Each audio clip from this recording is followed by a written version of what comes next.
778 കോടി രൂപ എവിടെ പിണറായി വിജയൻ സർക്കാരെ? രാഹുൽ മാങ്കൂട്ടം ചോദിച്ച ചോദ്യമാണ്. കഴിഞ്ഞ ദിവസം രാഹുൽ പങ്കുവച്ച വീഡിയോയിൽ നല്ല കൃത്യവും വ്യക്തവുമായിട്ട് ചോദിക്കുന്ന ചോദ്യമാണ്. കണക്ക് ഉൾപ്പെടെ കാണിക്കുന്നുണ്ട്.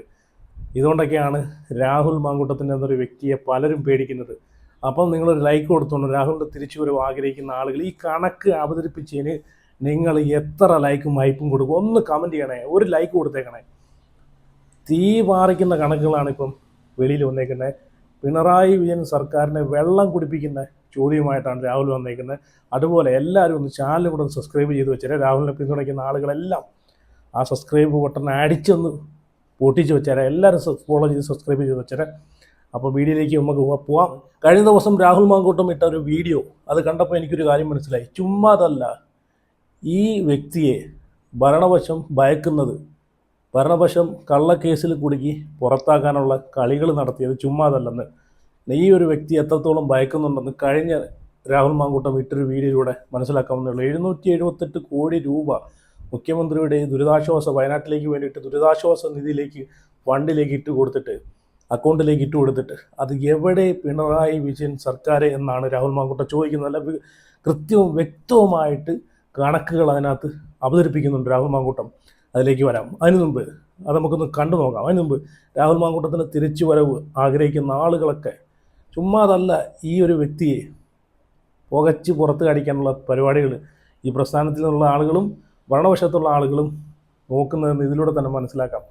ഇതിൽ എനിക്ക് തോന്നിയൊരു കാര്യം എന്ന് വെച്ച് കഴിഞ്ഞാൽ ഈ പിണറായി സർക്കാരിൻ്റെ കൂടെ തന്നെ ഈ പ്രതിപക്ഷത്തുള്ള ആളുകൾ കൂടി ഈ ദുരിതാശ്വാസ നിധിയിലേക്ക് കിട്ടിയ 778 കോടി നല്ല രീതിയിൽ പുട്ടടിച്ചിട്ടുണ്ട്. അതൊക്കെ പുറത്തു വരാതിരിക്കാൻ വേണ്ടിയിട്ട് രാഹുൽ മാങ്കൂട്ടത്തിനെ ഒതുക്കി എന്ന് ഇതിലൂടെ തന്നെ വ്യക്തമാക്കി നമുക്ക് മനസ്സിലാക്കാവുന്നേ ഉള്ളൂ. പക്ഷേ എത്രയൊക്കെ ഒതുക്കിയാലും വെറുതെ ഇരിക്കത്തില്ല. എത്രയൊക്കെ രാഹുലിൻ്റെ വായടപ്പിച്ചാലും ശക്തമായിട്ട് തന്നെ തിരിച്ചു വരും, പ്രതികരിക്കും. നിങ്ങളെയൊക്കെ കള്ളക്കളി പൊളിച്ചെടുക്കുക തന്നെ ചെയ്യും. 778 കോടി നിങ്ങളൊന്ന് ആലോചിച്ച് നോക്കി. 778 കോടി രൂപയാണ് മുഖ്യമന്ത്രിയുടെ ദുരിതാശ്വാസ നിധിയിലേക്ക് വയനാട്ടിലെ പാവങ്ങൾക്ക് വീട് വെച്ച് കൊടുക്കാനും പാവങ്ങളെ സഹായിക്കാനും വേണ്ടിയിട്ട് ഇട്ടുകൊടുത്തിട്ടുള്ളത്. 778 കോടി രൂപ എവിടെ പോയി? ചിന്തിച്ച് നോക്കി. എല്ലാവരും പുട്ടടിച്ച്, പിണറായി വിജയൻ ഉൾപ്പെടെ എല്ലാവരും കൂടെ എടുത്തത് പുട്ടടിച്ച് തിന്നു. അവരെ കാര്യങ്ങളെല്ലാം നടത്തി പാവപ്പെട്ട ജനങ്ങൾക്ക് വേണ്ടിയിട്ട് കൊടുത്തിട്ടുള്ള പൈസ എല്ലാം പുട്ടടിച്ച്. ഇത് മാത്രമല്ല, ഒരുപാട് കാര്യങ്ങൾ ചോദിക്കാനുണ്ട്. കുറേ പാലം, കുറേ റോഡ് എന്ന് പറഞ്ഞിട്ട് ജനങ്ങളെ കയ്യിൽ നിന്ന് പൈസ പിരിച്ച് ജനങ്ങളുടെ നികുതി പൈസ കൊണ്ടിട്ട് ഉണ്ടാക്കിയ പാലങ്ങളെല്ലാം ഇടിഞ്ഞു പോയില്ലേ? മഴ വന്നപ്പോൾ എല്ലാ പാലവും റോഡും തോടും എല്ലാം ഇടിഞ്ഞു പോയില്ലേ? അതും കണക്ക് സഹിതം ഉൾപ്പെടെ രാഹുൽ മാങ്കൂട്ടം, നിങ്ങൾ പ്രസ്ഥാനത്ത് നിന്ന് പുറത്താണെങ്കിലും നിങ്ങളുടെ സാന്നിധ്യം ഉറപ്പായിട്ടും കേരള ജനങ്ങൾക്ക് ആവശ്യമുണ്ട്. കാരണം ഇതുപോലുള്ള കള്ളക്കളികൾ പൊളിച്ചെടുക്കണമെങ്കിൽ 1000 പേരിൽ എത്തണമെങ്കിൽ നിങ്ങൾ വിചാരിച്ചാലും നടക്കും. അതുകൊണ്ട് നിങ്ങൾ ഡെയിലി ഇതുപോലുള്ള കള്ളക്കളികൾ പൊളിച്ചെടുക്കുന്ന വീഡിയോ ആയിട്ട് നിങ്ങൾ മുൻപിട്ട് വരണമെന്നാണ് എൻ്റെ ഒരു അഭിപ്രായം. ഞാനിവിടെ കഴിഞ്ഞ ദിവസം രാഹുൽ പങ്കുവച്ച ആ ഒരു കണക്ക്, നല്ല വ്യക്തവും കൃത്യമായിട്ടുള്ള കണക്ക് ഞാനിവിടെ നിന്ന് വയ്ക്കാം. അതിനുമ്പ് രാഹുൽ മാങ്കൂട്ടത്തിൻ്റെ തിരിച്ചുവരവ് ആഗ്രഹിക്കുന്ന ആളുകളെല്ലാം ഒന്ന് വീഡിയോ ലൈക്ക് ചെയ്ത് ചാനലും കൂടെ എല്ലാവരും ഒന്ന് സബ്സ്ക്രൈബ് ചെയ്യണം. ആരും സബ്സ്ക്രൈബ് ചെയ്യാതിരിക്കില്ല, എല്ലാവരും സബ്സ്ക്രൈബ് ചെയ്യണം ഉറപ്പായിട്ടും. അതുപോലെ നിങ്ങളുടെ അഭിപ്രായങ്ങൾ ഉറപ്പായിട്ട് കമൻറ്റ് ചെയ്യുക. അപ്പോൾ കഴിഞ്ഞ ദിവസം രാഹുൽ മാങ്കൂട്ടം പങ്കുവെച്ച ആ ഒരു വീഡിയോ കണക്കിൻ്റെ, പിണറായി സർക്കാരിനെ വെള്ളം കുടിപ്പിച്ച കണക്കിൻ്റെ വീഡിയോ നമുക്കൊന്ന് കാണാം. ഇതൊരു തിരഞ്ഞെടുപ്പിൻ്റെ കാലമാണ്. ഒരുപാട് ചോദ്യങ്ങൾ ഉയരുന്ന കാലം. ആ ചോദ്യങ്ങളിൽ ഏറ്റവും മുഴങ്ങി കേൾക്കുന്ന ചോദ്യം വീടെവിടെ എന്ന ചോദ്യമാണ്. സംസ്ഥാന സർക്കാർ ചോദിക്കുന്നുണ്ട്, മുഖ്യമന്ത്രി ചോദിക്കുന്നുണ്ട്, സൈബർ സ്പേസ് ചോദിക്കുന്നുണ്ട്, ചില മാധ്യമങ്ങൾ ചോദിക്കുന്നുണ്ട്. വീടെവിടെ? ന്യായമായ ചോദ്യമാണ്.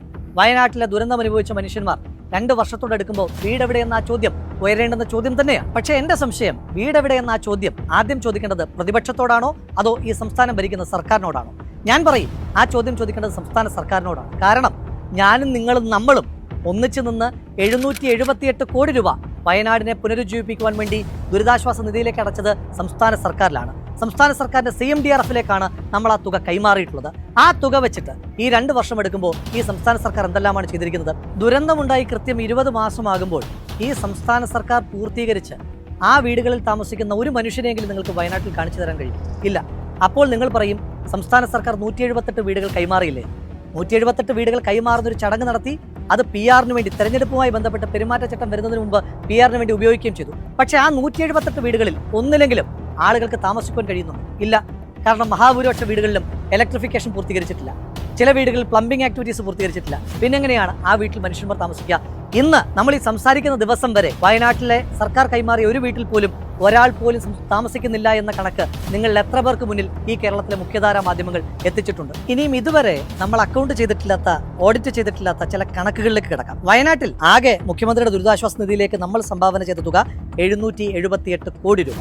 ആ 778 കോടി രൂപയിൽ സംസ്ഥാന സർക്കാർ ടൗൺഷിപ്പ് നിർമ്മിക്കുവാൻ വേണ്ടി മാത്രം ചെലവഴിക്കുന്ന തുക 299. അതായത് മിച്ചം 479 കോടി. അതിലേക്ക് കടക്കാം. ഈ 299 കോടി രൂപയ്ക്ക് വയനാട്ടിൽ ടൗൺഷിപ്പ് നിർമ്മിക്കുവാൻ കരാർ കൊടുത്തിരിക്കുന്നത് ഊരാളുങ്കൽ ലേബർ സൊസൈറ്റിക്കാണ്. ഊരാളുങ്കൽ 299 കോടി രൂപയുടെ വയനാട്ടിലെ പുനർനിർമ്മാണ പാക്കേജ് കൊടുക്കുമ്പോൾ യാതൊരു വിധമായ ടെൻഡർ നടപടികളും പാലിക്കപ്പെട്ടിട്ടില്ല. നമ്മൾ അപ്പോഴൊന്നും ചോദിച്ചിട്ടില്ല ഇതിനകത്ത് അഴിമതിയില്ലേ, എങ്ങനെയാണ് ടെൻഡർ ഇല്ലാതെ 299 കോടി രൂപ ഊരാളുങ്കലിൽ കൊടുക്കുന്നതെന്ന ചോദ്യം നമ്മൾ ചോദിക്കാത്തത് ഒരു ദുരന്തത്തിന്റെ സമയത്ത് ചില ആളുകൾ സൂചിപ്പിക്കുന്ന പോലെ ശവത്തിൽ നിന്ന് മോട്ടിക്കുന്ന പണി ഈ സർക്കാർ കാണിക്കില്ല എന്ന നമ്മുടെ തെറ്റിദ്ധാരണ കൊണ്ടാണ്. ഇനി ആ കണക്കിലേക്ക് തന്നെ നമുക്ക് പോകാം. നിങ്ങൾക്കൊരു കാര്യം അറിയും, വയനാട്ടിൽ ആ ദുരന്തത്തിൽ മൊത്തം എത്ര മനുഷ്യന്മാർ കൊല്ലപ്പെട്ടിട്ടുണ്ടോ എന്നോ ആകെ എത്ര മനുഷ്യന്മാരെയാണ് കാണാതെ പോയതെന്നോ ഉള്ള കൃത്യമായ ഒരു കണക്ക് ഇന്നത്തെ ദിവസം വരെ സംസ്ഥാന സർക്കാരിൻ്റെ കയ്യിലില്ല. സംസ്ഥാന സർക്കാരിൻ്റെ കണക്കിൽ വയനാട്ടിൽ വീട് നഷ്ടമായ ആകെ ആളുകളുടെ എണ്ണം 487 ആ 487 പേരിൽ 85 ആളുകൾ പറഞ്ഞു ഞങ്ങൾക്ക് സംസ്ഥാന സർക്കാർ നിർമ്മിക്കുന്ന വീട് വേണ്ട, പകരം അതിനാവശ്യമായിട്ടുള്ള നഷ്ടപരിഹാര തുക നൽകിയാൽ മതി. അപ്പോൾ സംസ്ഥാന സർക്കാർ നിർമ്മിക്കേണ്ട വീട് 402. ഈ 85 കുടുംബങ്ങൾക്ക് വീട് നിർമ്മിക്കാനായി സംസ്ഥാന സർക്കാർ കൊടുത്തത് 15 ലക്ഷം രൂപയാണ്. അതായത് വയനാട്ടിൽ വീട് നഷ്ടമായ ഒരു മനുഷ്യന് ഒരു വീടിനെ സംസ്ഥാന സർക്കാർ കണക്കാക്കുന്നത് 15 ലക്ഷം രൂപ. അങ്ങനെ നോക്കുമ്പോൾ ഈ സംസ്ഥാന സർക്കാർ ആകെ വയനാട്ടിൽ നിർമ്മിക്കുവാൻ തീരുമാനിച്ചിരിക്കുന്നത് 410 വീടുകളാണ്. ആ 410 ഗുണം 15 ലക്ഷം. അങ്ങനെ നോക്കുമ്പോൾ ഈ 410 വീടുകൾക്ക് ചിലവാകുന്നത് 61 കോടി 50 ലക്ഷം രൂപയാണ്. പോട്ടെ, ഇനി അവിടെ സ്ഥലം നന്നാക്കാനും അതുപോലെ തന്നെ വീടിൻ്റെ മെച്ചപ്പെട്ട അവസ്ഥയ്ക്കുമൊക്കെ വേണ്ടിയിട്ട് 1000 സ്ക്വയർ ഫീറ്റുള്ള ആ വീടിന് ഒരു 20 ലക്ഷം രൂപ വെച്ച് നമുക്ക് കൂട്ടാം. അപ്പോഴും 82 കോടി രൂപയാണ് അവിടെ വീട് നിർമ്മിക്കുവാനായി ആകെ ചെലവഴിക്കപ്പെടുന്നത്. കണ്ടല്ലോ, നല്ല കൃത്യവും വ്യക്തവുമായിട്ടുള്ള കണക്കുകളാണ് രാഹുൽ മാങ്കൂട്ടം ഇവിടെ അവതരിപ്പിച്ചത്. ഉത്തരം പറയാനുണ്ടോ? പിണറായി സർക്കാരിന് ഉത്തരം പറയാനുണ്ടോ? ജനങ്ങളിൽ നിന്ന് പിരിച്ചെടുത്ത ഇത്രയും കോടി രൂപ എന്ത് ചെയ്തു? പുട്ടടിച്ചു. പിന്നെ PR വർക്കിന് വേണ്ടിയിട്ട് ഉപയോഗിച്ചു. ചുമ്മാതല്ല, മോഹൻലാലിന് വേണ്ടി ഇപ്പം നമ്മൾ കണ്ടാണല്ലോ. ഈ പൈസകളാണ് ഇപ്പം വെളുപ്പിക്കാനെ കൊണ്ട് ഇറക്കി വിട്ടേക്കുന്നത്. ഇപ്പം നമ്മൾ കണ്ടേ PR വർക്കിനും ഇതിനും എല്ലാം ചിലവഴിക്കുന്ന പൈസ ഏത് പൈസയാണ്? പാവപ്പെട്ട ജനങ്ങളിൽ നിന്ന് പിരിച്ചെടുത്ത് പാവപ്പെട്ട ജനങ്ങൾക്ക് വേണ്ടിയിട്ട് വയനാട്ടിലെ ദുരിതാശ്വാസ ഫണ്ടിലേക്ക് അല്ലെങ്കിൽ ദുരിതാശ്വാസ നിധിയിലേക്ക് പാവങ്ങൾക്ക് വേണ്ടിയിട്ട് വീട് വെച്ച് കൊടുക്കാൻ വേണ്ടിയിട്ട് പാവങ്ങൾ കൊടുത്തിട്ടുള്ളവരെല്ലാം അങ്ങ് വലിയ പണക്കാരൊന്നുമല്ല. പാവങ്ങളെ കയ്യിൽ നിന്ന് പിരിച്ചെടുത്ത പൈസകളാണ് ഇതെല്ലാം കൂടെ കൂട്ടി.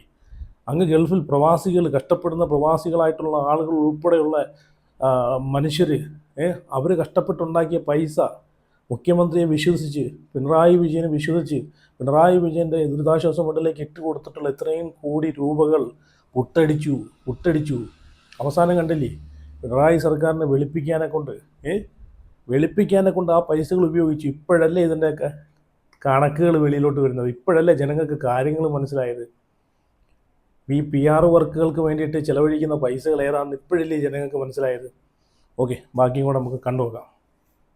സർക്കാരിൻ്റെ ദുരിതാശ്വാസ നിധിയിലെ ബാക്കി പണത്തെപ്പറ്റിയും ഈ 299 കോടി രൂപയിലെ ബാക്കിയെപ്പറ്റിയുമൊക്കെ നമുക്ക് ഓഡിറ്റ് ചെയ്യണ്ടേ?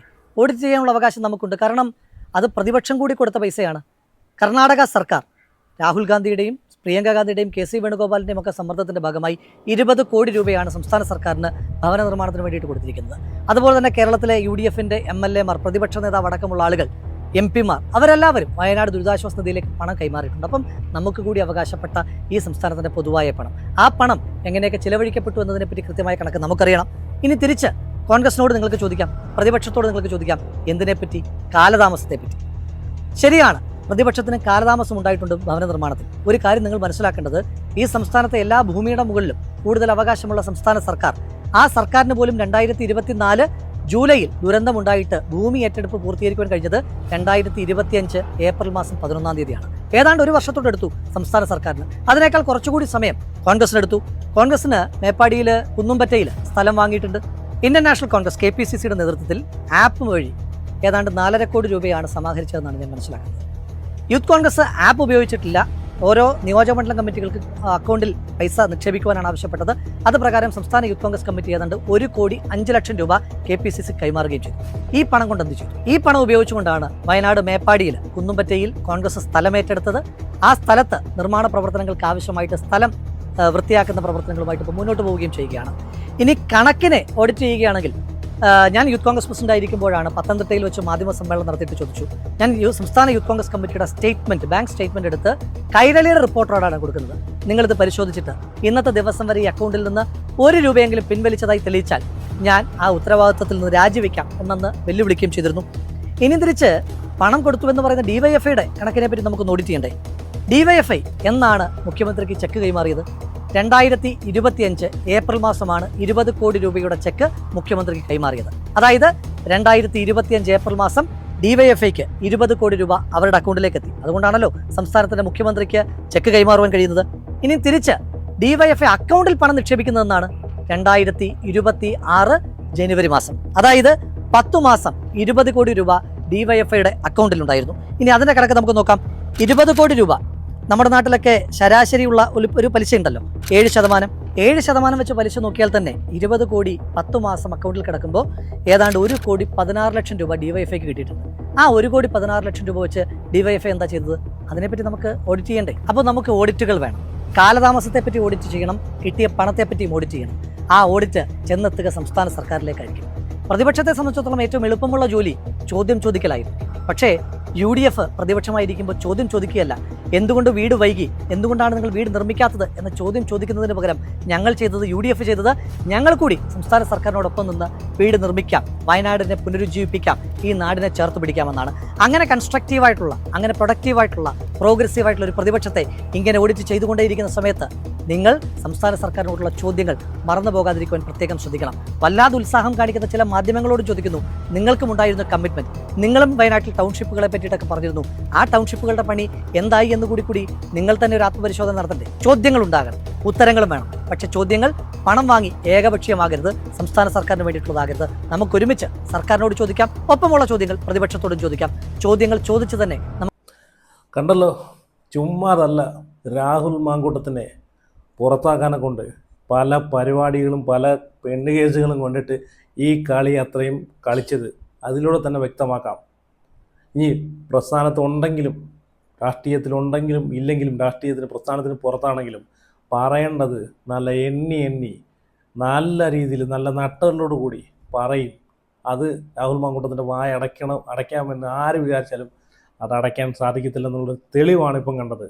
കണക്കുകൾ ഇതുപോലെ വ്യക്തമായി നല്ല രീതിയിൽ നല്ല കൃത്യമായിട്ട് വ്യക്തമായിട്ട് കണക്കുകൾ ആർക്ക് അവതരിപ്പിക്കാൻ പറ്റും? പ്രതിപക്ഷത്തുള്ള നട്ടലുള്ള ആരെങ്കിലും ഉണ്ടോ? രാഹുൽ മാങ്കൂട്ടമല്ലാതെ ആർക്കാണ് ഇത്ര കൃത്യമായിട്ട് ഇത്രയും നല്ല രീതിയിൽ ഈ കണക്കുകൾ 778 കോടി രൂപ മുഖ്യമന്ത്രിയുടെ ദുരിതാശ്വാസ ഫണ്ടിലേക്ക് ഇട്ട് കൊടുത്തിട്ടുള്ളത് എവിടെ പിണറായി വിജയൻ സർക്കാർ എന്ന് ചോദിക്കാൻ ധൈര്യമുള്ള ആരെങ്കിലും ഉണ്ടോ? പ്രതിപക്ഷത്തായിക്കോട്ടെ മുട്ടിടിക്കും. VD സതീശൻ്റെ പോലും മുട്ടിടിക്കും, ഉള്ളും. കണ്ടില്ലേ? അപ്പോൾ എന്തായാലും രാഹുലിൻ്റെ ഒരു തിരിച്ചുവരവ്, നിങ്ങളെ അഭിപ്രായങ്ങൾ ഉറപ്പായിട്ട് എല്ലാവരും ഒന്ന് കമൻറ്റ് ചെയ്യണേ. ഇതിനെ പറ്റിയിട്ട് 778 കോടി രൂപ മുഖ്യനെ പറ്റിയിട്ട് നിങ്ങൾ ഉറപ്പായിട്ടൊന്ന് കമൻറ്റ് ചെയ്യണം. അതുപോലെ എല്ലാവരും ഒന്ന് ലൈക്ക് ചെയ്യണം, ഹൈപ്പ് ചെയ്യണം, ചാനൽ എല്ലാവരും സബ്സ്ക്രൈബ് ചെയ്യണം. ആരും സബ്സ്ക്രൈബ് ചെയ്യാതിരിക്കില്ല, എല്ലാവരും സബ്സ്ക്രൈബ് ചെയ്യണം. അപ്പോൾ അടുത്ത വീഡിയോ ആയിട്ട് പിന്നെ വരാം.